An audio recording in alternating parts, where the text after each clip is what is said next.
کیا آپ جانتے ہیں کہ ایک مسیحی عورت کی اصل پہچان کیا ہے اور ایک مسیحی مرد کا اصل وقار کہاں سے ظاہر ہوتا ہے؟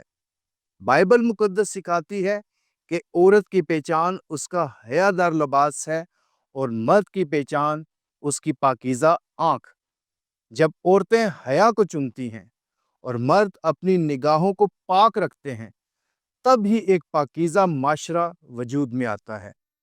عورتوں کے لیے لکھا ہے، اسی طرح عورتیں حیا دار لباس سے شرم اور پرہیزگاری کے ساتھ اپنے آپ کو سنواریں۔ اور مردوں کے لیے، جس کسی نے بری خواہش سے نگاہ کی وہ اپنے دل میں زنا کر چکا۔ عزیزو، آئیں ہم سب اپنے اپنے کردار کو سمجھیں اور خدا کے کلام پر عمل کریں تاکہ ایک پاکیزہ اور برکتوں بھرا معاشرہ قائم ہو۔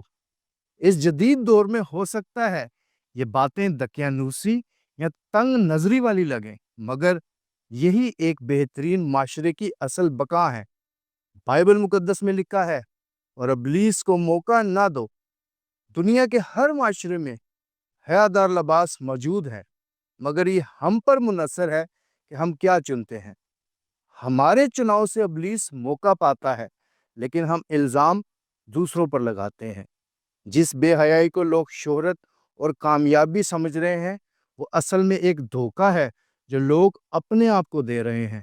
اگر آپ اس پیغام سے متفق ہیں تو اس ویڈیو کو لائک کریں اور شیئر کریں، اور مزید بائبل مقدس کی سچائیوں کو جاننے کے لیے اس چینل کو سبسکرائب کریں۔